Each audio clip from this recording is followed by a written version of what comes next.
Hello, my friends.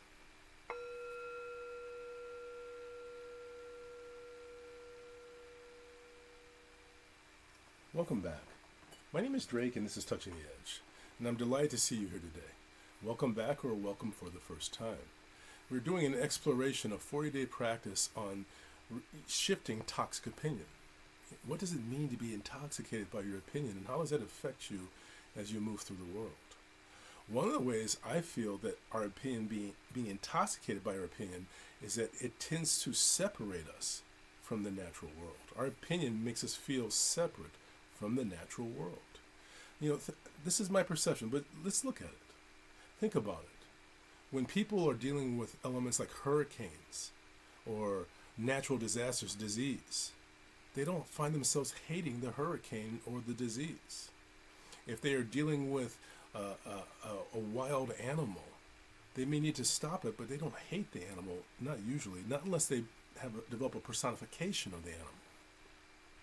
If you're dealing with a rabid dog, you are certainly going to have to put it down, but you don't have to hate it.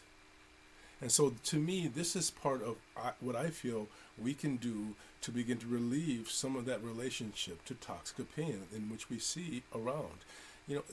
Think about how often people on one level or another are describing others as being evil.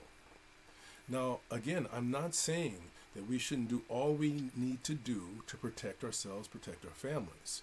I'm simply saying let's not go for that perception or that opinion. Is a person who's sick evil? I don't think so. That's not how I perceive it.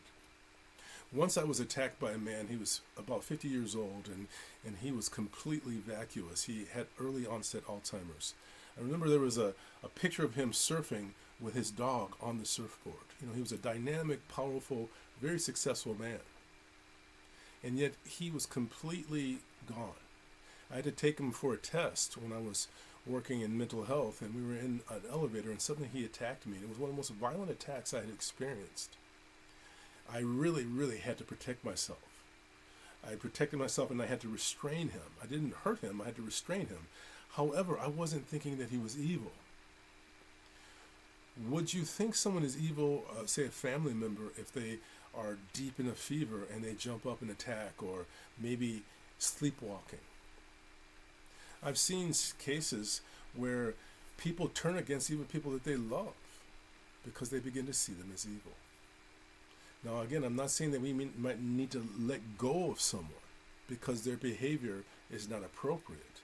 But remember the Buddha saying to act from anger is to pick up a burning coal to throw at someone. You have to damage yourself before you damage them. You can do all the things you need to do without hating, including protecting yourself and your family. So let's remember, we are part of the natural world. It's impossible for us to be separated.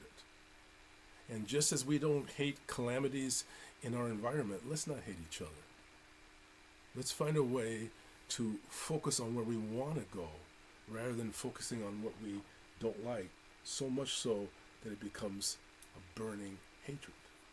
Remember those pictures, those before and after pictures of meth ads, where you see what the person looked like, beautiful, and then you see what happened to them after meth addiction. Hatred does much the same. It changes us, it alters us, it closes our heart and makes us operate from our concepts rather than that heart. So thank you very, very much, and thank you for being part of the natural world. Let's take it upon ourselves to be the change we want to see. Here we go.